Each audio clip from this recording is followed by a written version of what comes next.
Thanks for choosing us. Tonight, Ghana's Minister for Foreign Affairs, Samuel Ablakwa, has finally broken his silence over the arrest and detention of former Finance Minister Ken Ofori-Atta, conveying what the official position of the United States government is on the matter.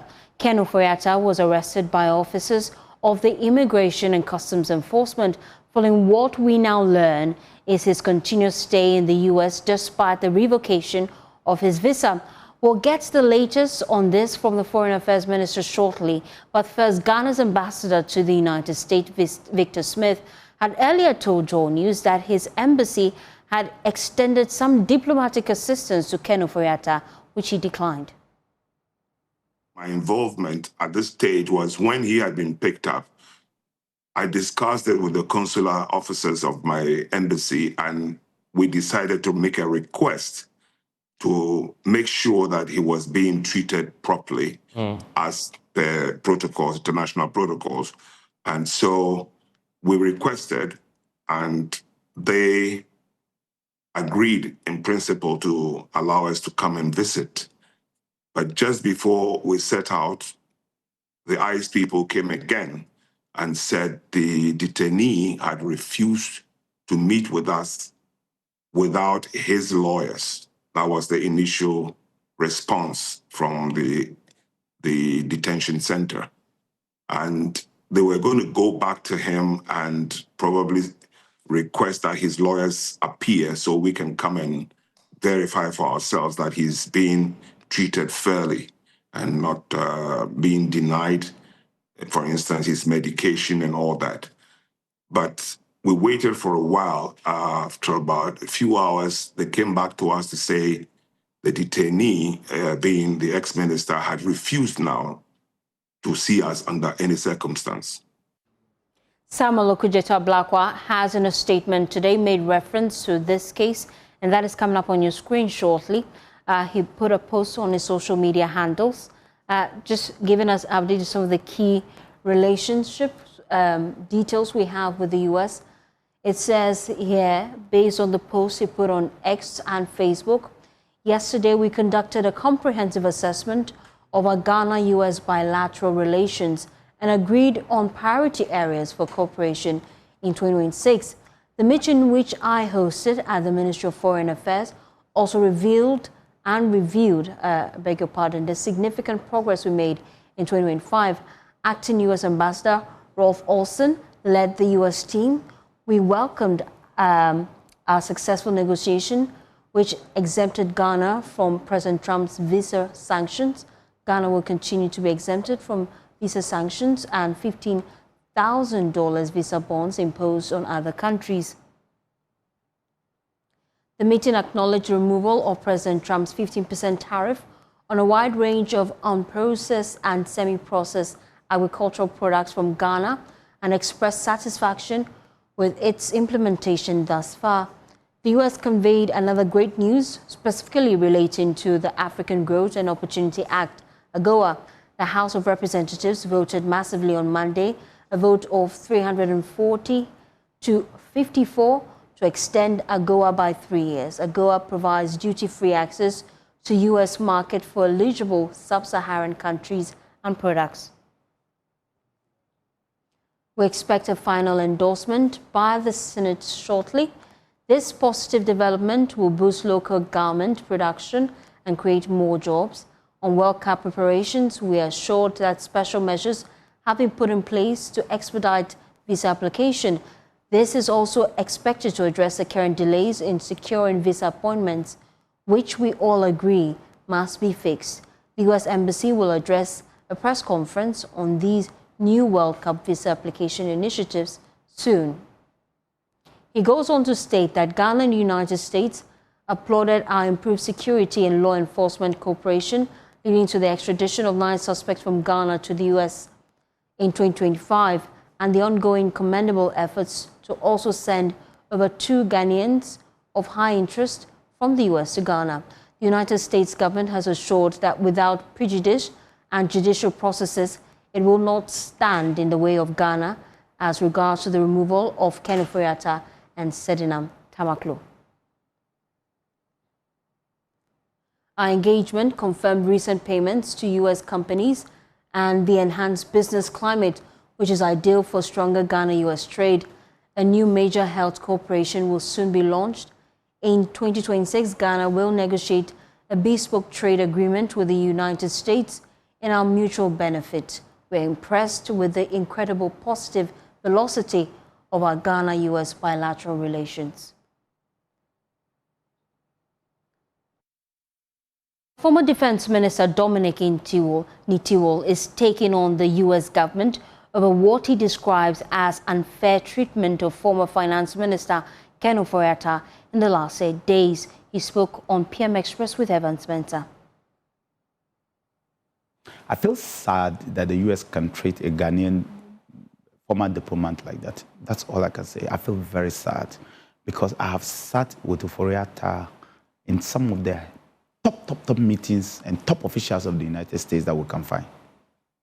The highest you can find, except maybe president, not even the vice, because I have had meetings where the vice president herself was part of those meetings.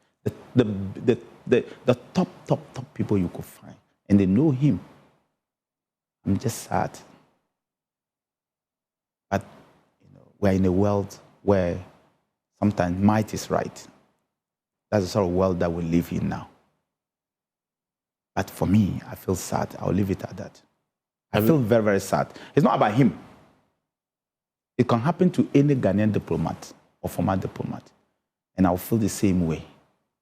That somebody who not that you don't know, not that he can run, not that he's a criminal that you know, somebody who has sat with the best of the best, the most influential you can find in your system. If he's treated like this, I think it's very unfortunate, extremely unfortunate. Away from that, commercial drivers are rejecting government claims that they are deliberately creating artificial vehicle shortages to force transport fare hikes during peak hours. Transport conditions in major cities, particularly Accra, have deteriorated in recent days, with commuters enduring long queues and higher fares. Addressing the situation, the Minister of State in charge of Government Communications, Felix Kwakye-Ofosu, during today's Government Accountability Series, accused some commercial vehicle operators of engaging in rent-seeking behavior by deliberately limiting vehicle availability to push up fares, despite recent reduction in fuel prices and import duties, as well as spare parts. There's more in the following report. In Accra, traffic is costing commuters more than time. Studies show residents lose about 2.5 hours each day stuck on the road, nearly 50 hours in a working month. As congestion worsens, commuters also face higher transport fares, particularly during rush hours. Reacting to the situation, the Minister of State in charge of Government Communications, Felix Kwakye-Ofosu, has accused some commercial drivers of deliberately reducing vehicle availability to push fares up. You and I know that if, for instance, you wanted a vehicle from, say, the heart of the Kwame Nkrumah interchange or circle, as we used to call it, to Achimota, you will go to a particular spot at the station where you know you are most likely to catch such a vehicle. Now, some of these operators do not go to the designated spots.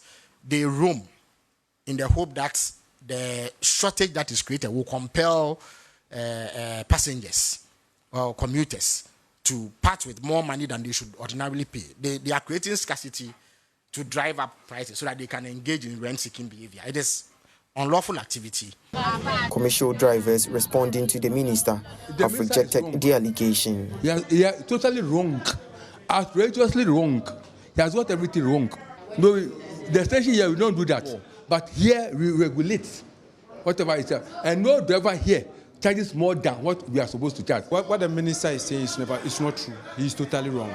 By right, he should have come down and then take the information from here and then can convey it to the public.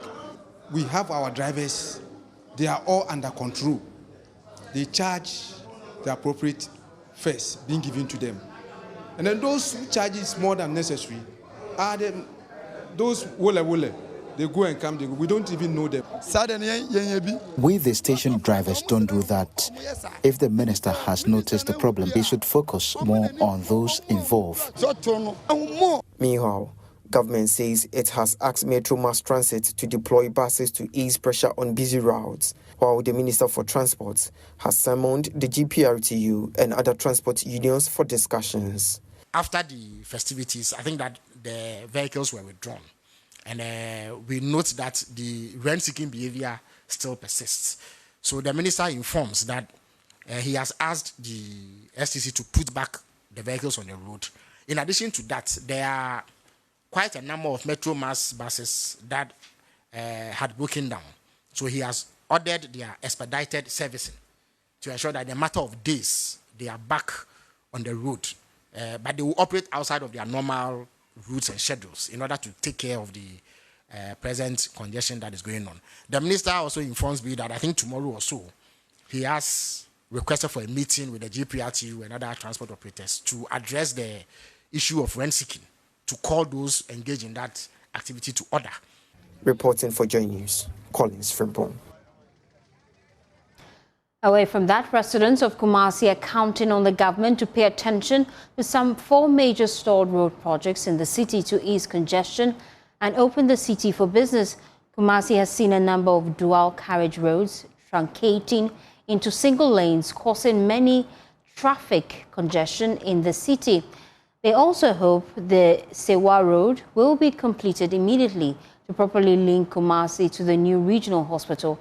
Erastus Asaredonko has been touring these 4 road projects and now reports. So this is a 7-kilometer road linking Kumasi and Sewa. This is where the Sewa Hospital has been established. This road is one of the main reasons why the hospital has not been operationalized.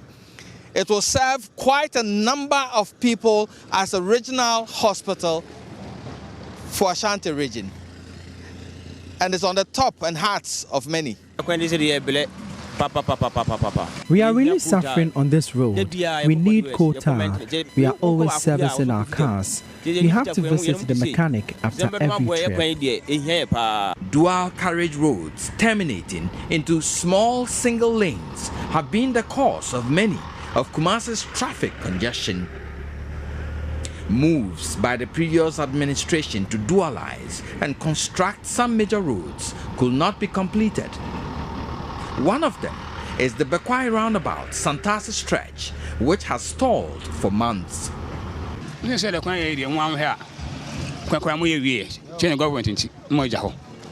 As you can see, they haven't completed the road, but it has been abandoned. They should fix it for us. It would help us, the motorists, and ease the traffic congestion. In Kumasi, the major traffic problem stems from dual carriage roads truncating into single lanes like this one.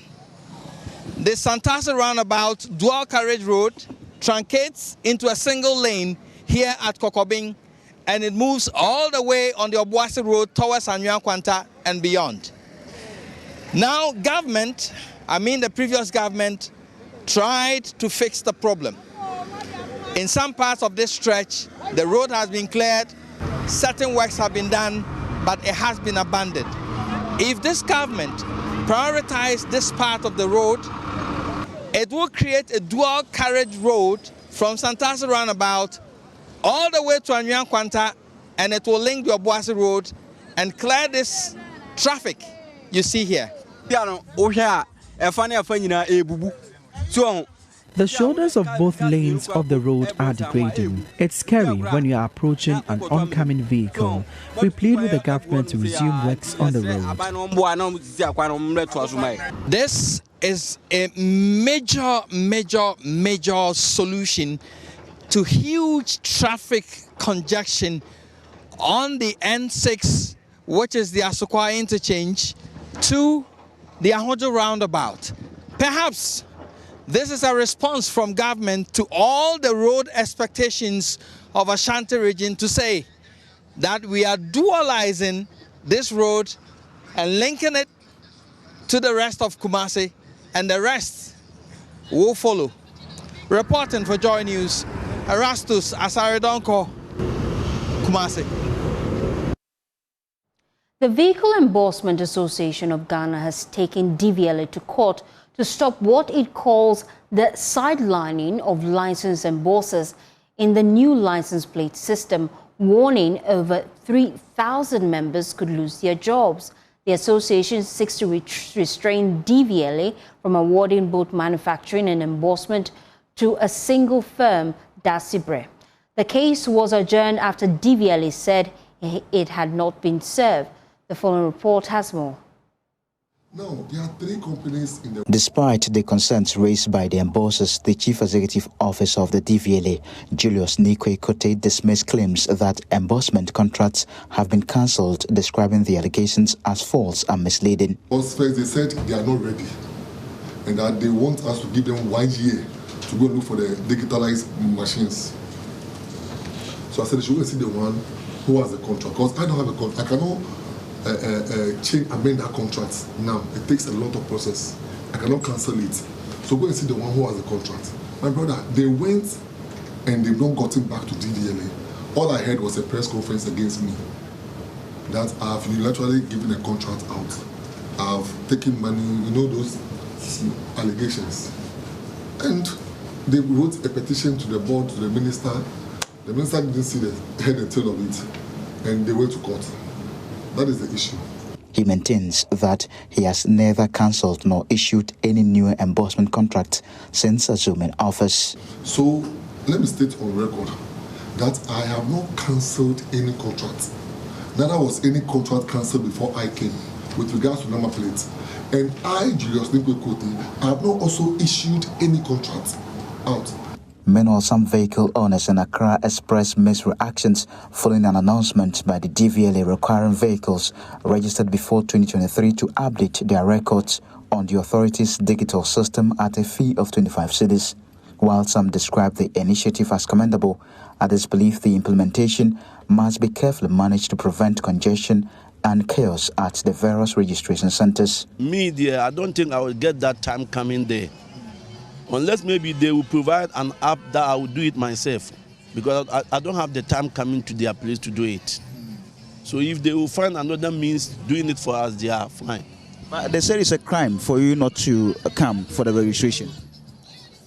So what should we do now? Then you have to go there. And this is what I'm telling you now. Me, I cannot get the time going there. I cannot get the time going there.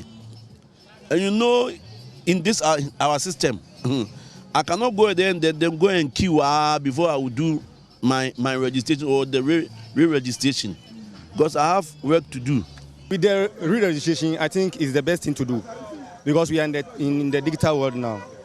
To make arrangements so that if these drivers are going today, maybe at this point in time, this will come, so that they will give us a card. If it reaches your turn, then you go, so that others will also take back and take care, so that things will move well.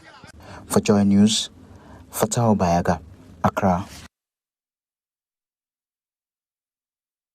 Commercial drivers in Kumasi are sharing mixed sentiments to the decision by the Driver and Vehicle Licensing Authority to charge 25 cedis to digitally update records of vehicles registered before 2023, while some drivers believe the process should be done for free after their previous payments. Others say the amount is reasonable and necessary to improve the system. They also cite concerns over delays at the registration center, which could impact their daily businesses. Rabna Okwe was out to interact with them. Listen. I am here to interact with drivers following the DVLA's announcement that owners of vehicles registered before 2023 would be required to pay 25 Ghana cedis to digitally update their registration. According to the DVLA, this move is aimed at verifying ownership of manually registered vehicles and prevents uncustomed vehicles from entering the system. I've been speaking to some drivers to find out how aware they are of this directive and whether they agree with the new charge. If they are taking only 25 Ghana cedis, then I'm appealing to my colleagues drivers to agree with them. We are in digital world, so it's cool. This Ghana The data is so hard for here. The network is hard. When your license come, you're going to collect it. The data is not. The network. Every day when you go, the network is going off. Every day the networks go off. You stay there. License office. You stay there long time. You should leave that old one and then you start the new one. Free. They should do it for free. We have already paid money for the registration. So if there is any need for re-registration, they should do it and stop taking the money.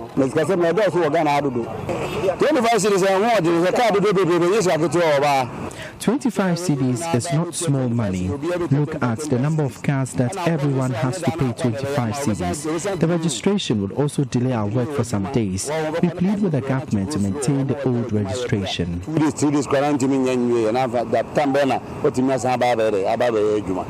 Wow. 25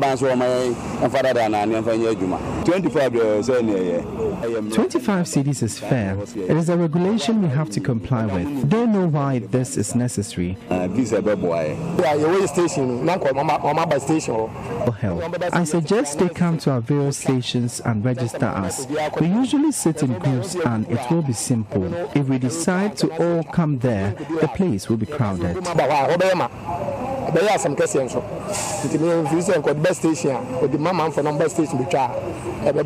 are calling for clear guidelines and smooth implementation of the policy to avoid confusion and delay. For JoyNews, Kumasi. Motorists in Kumasi have expressed frustration over the malfunctioning traffic lights that have turned intersections into danger zones. They say the faulty signals are causing confusion and frequent accidents, calling on authorities to take swift action to restore order. A visit to Ofori-Atta municipality revealed that the key traffic lights at Poku Transport Junction have broken down for years. More in this report by Francis Menta, read to you. The principal road linking Ablakwa Junction to Tech has turned hazardous for motorists and pedestrians as the non-functioning traffic lights continue to cause near misses, especially during peak hours. The situation has led to persistent traffic congestion as the police, motor traffic and transport department has not stepped in to manage the flow. Some residents noted that the malfunctioning signals have caused multiple accidents and appealed for immediate intervention. They added that the prolonged outage has forced many drivers to rely on makeshift arrangements, creating confusion and increasing the risk of accidents on what used to be a well-ordered stretch of road. The concerned motorists described Ofori-Atta as a rapidly growing commercial hub and underscored the urgent need for authorities to fix the traffic light. So as the traffic light is off, crossing becomes difficult because there's a traffic light at the Ablakwa Junction. So when it's on and the cars are coming, they don't stop. Okay, so it makes it difficult to cross because if you don't take care and the car is coming, it might knock you down. Yeah, and sometimes it causes traffic over here because there are other cars coming from this side and then cars that wants to go to this side too. So it causes too much traffic here. So we are pleading with the government to help us fix the traffic lights. Responding to the concerns, the Ofori-Atta Municipal Chief Executive Anwar Sadat Ahmed said the Urban Roads Department awarded a traffic light repair contract on a pre-financed basis, but the contractor claimed it lacked the upfront funds to begin work. Public transport, traffic lights, it has been a major challenge. Ever since I assumed office, we have been putting measures how to come halfway to even meet it. And it's not as easy as we all thought. Gradually, we are doing our efforts. We are doing much. We are putting in much measures how to bring back the street that traffic light. Everything is on course. Just that the procurement system and in government. So I'm assuring you that we are taking it and we are absorbing it upon ourselves. The municipality is trying to absorb the burden on itself so that we can procure or contract the K University mechanical and electrical engineers to come in intervene and also assist us. So it's on course. He added the assembly is set to cover the expense to repair the signals with the project earmarked for the 2026 budget. Francis Mensah's report for Joy News. You're still watching JoyNews Prime. We're back after this quick turn. Please stay with us.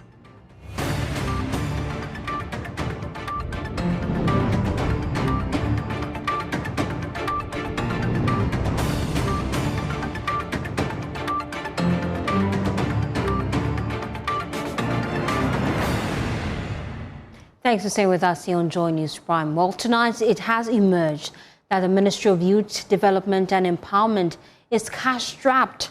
The sector minister has disclosed the predicament has crippled the ministry's ability to implement the National Service Authority's military training program. He disclosed the financial challenge has emerged because the Finance Ministry failed to release its share of statutory funds from the Communications Service Tax. Under the Communications Service Tax Act 2008, Act 754, at least 20% of CST revenue is meant to finance youth development programs. He made this known during a working visit by the Vice President, Professor Nano Jane Opoku-Agyeman, on Wednesday, while pleading for her intervention. The following report has more. At the Ministry of Youth Development and Recreation, the Minister, George Opare-Addo, took the Vice President through programs being implemented under the ministry's 4 agencies, highlighting key achievements. Your Excellency, the ministry was established by Executive Instrument 2025, E1 2025. And like I said, all the functional directorates have been established, all our governing boards have been inaugurated. 2 or 3 of His Excellency's flagship programs sit with us. The National Apprenticeship Program, which is ongoing, and I'll give details later on. The Jumera program, which is also ongoing. He added that the ministry is yet to implement the NSA military training program because of financial constraints and appealed for the Vice President's intervention. The only one that should have started last year. We've done everything, but finance have not released funds yet. Is the National Service military training. But we are still in talks with the Finance Minister, and he's assured us that this year we'll have the funds to roll that program out. In response, the Vice President urged the ministry to explore innovative ways of generating funds as government has a lot on its hands. Let's say not too long ago, just recently, we used so much money just to pay debts. And I was sitting there telling myself, oh, I wish half of that money was given to me. And what would I have used it for? Maybe not for the Women's Bank yet. That's in the offing. At the right time, we'll talk about it. But I would have been happy just to go to the public primary schools and make nice playgrounds for the children. The children also learn through play, and all of that. But I'm just saying that there are a few issues. So we should be interested in ways in which we can grow the national pie. I keep saying, I think I've said that elsewhere, that I'm not so much interested in apportioning what we have. I'm interested in ensuring that what we have gets bigger. What I mean is this. Let's say the whole national budget is 100 cedis, and so we're all fighting. And this one should get 10%, and that one should get 1%, and so on.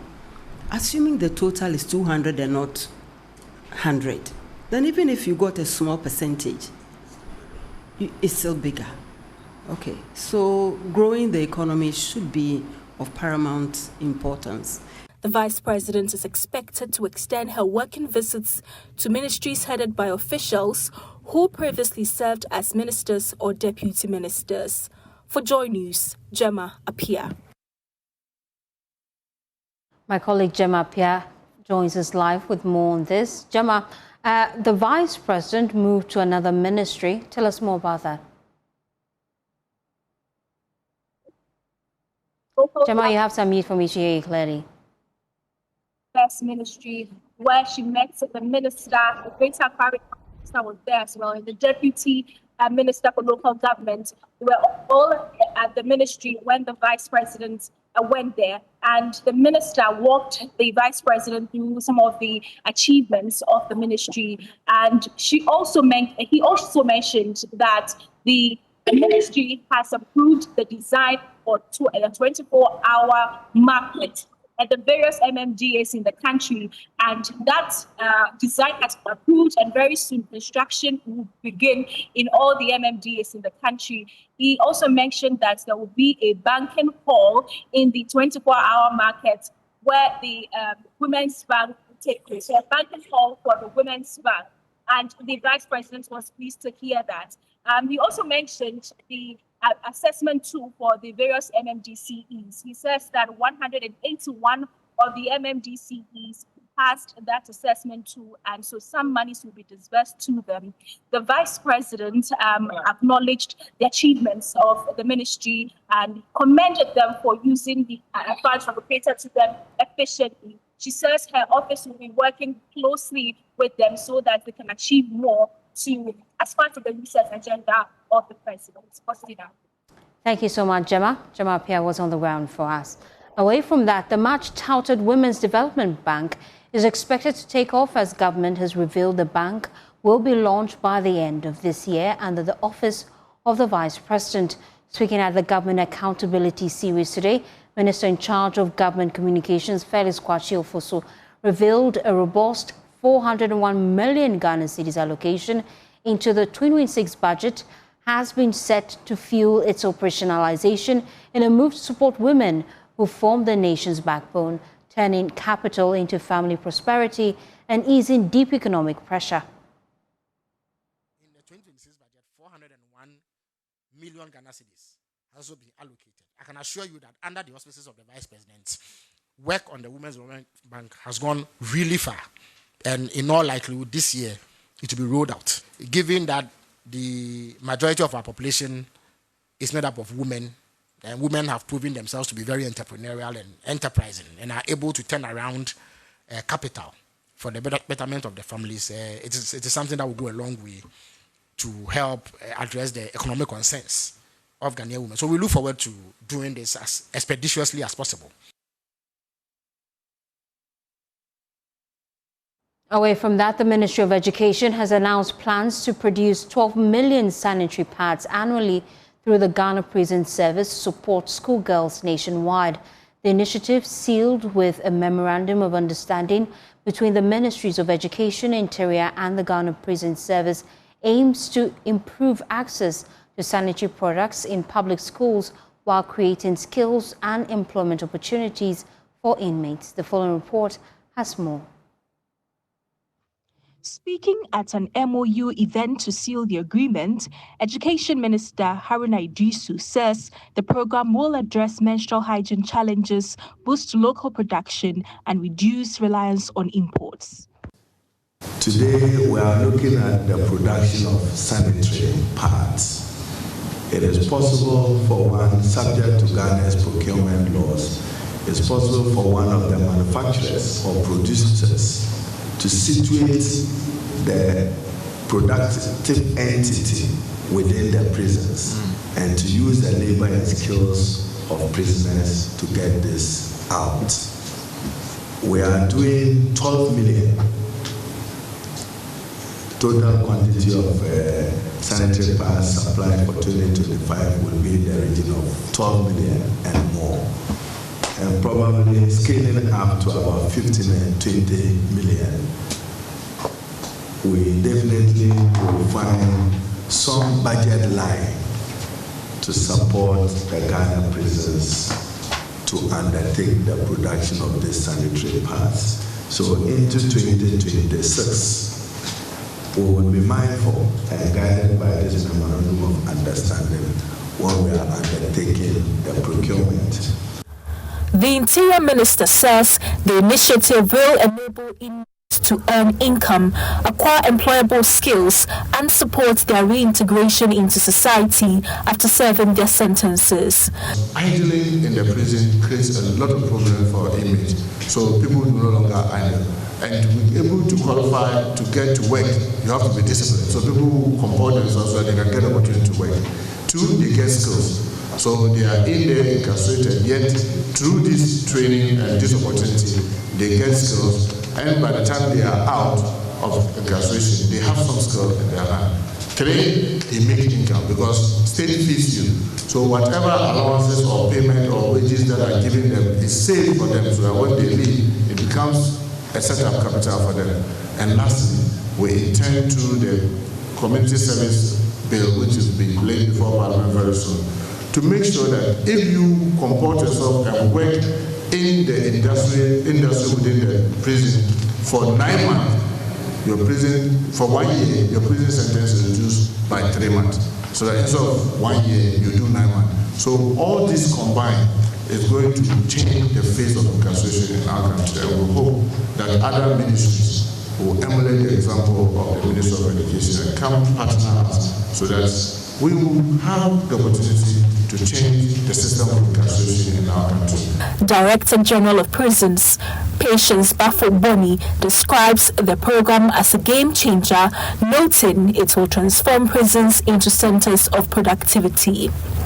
And a game changer as far as the Ghana Prison Service is concerned. In the days past, the perception was that the Ghana Prison Service was just there, locking up inmates and releasing them to the community when it became necessary. But today, the opportunity has come for the Ghana Prison Service to make itself relevant in the scale of production and making the Ghana Prison Service very useful. And in doing so, we are going to rely on the inmates who will be taken through the skilled training. And in this particular case, the emphasis is going to be on managing machines in the sanitary pad production, tailoring in the area of sewing the uniforms, and carpentry in the production of furniture. Officials say production is expected to begin soon and will help reduce period poverty, improve school attendance among girls, and support inmate rehabilitation. Ramat Bashiru for Joy News.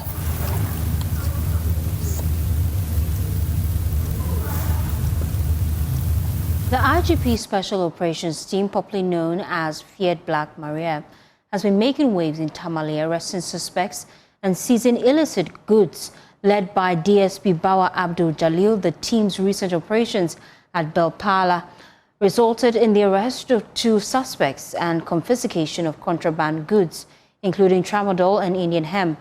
Their relentless efforts have earned them a reputation as effective crime fighters, bringing relief to local residents. The following report has more.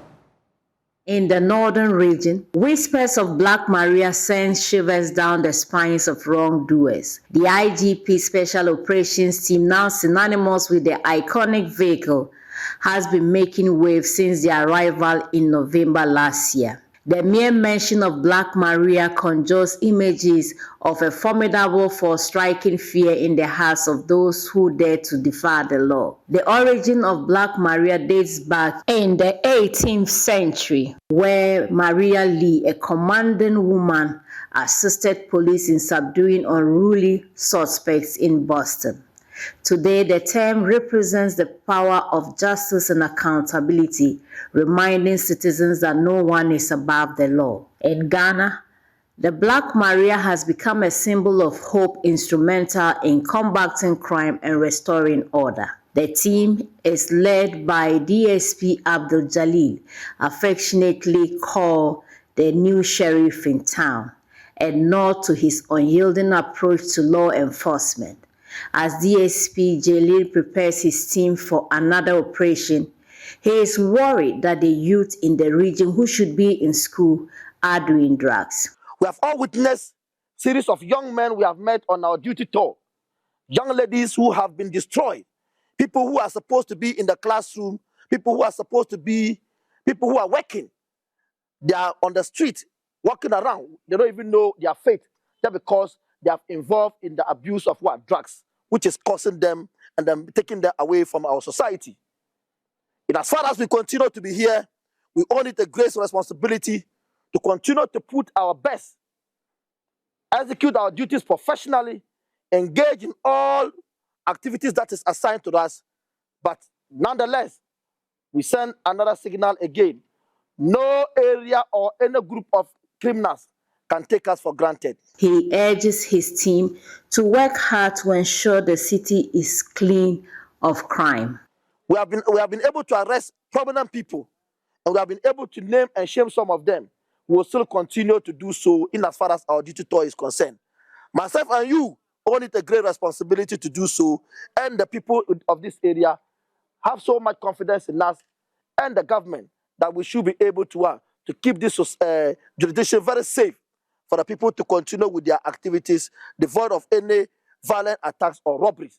It's been a long night of patrolling the streets of Tamale and ensuring that residents are safe. DSP Jalil is debriefing his team and preparing them for tonight. Yes, this evening we are going out for our usual patrols and monitoring of the area. The jurisdiction still needs us, and we are also still here performing our duties. One thing that is very clear, we are receiving a goodwill message from the top, at the same time within the people within this area. Everybody is pleased with the duties so far. For the past 2 months, we have been in this jurisdiction.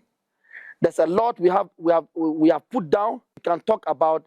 There's a lot we'll be able to boast that we have been able to achieve. For now, the streets of Tamale are bustling with life.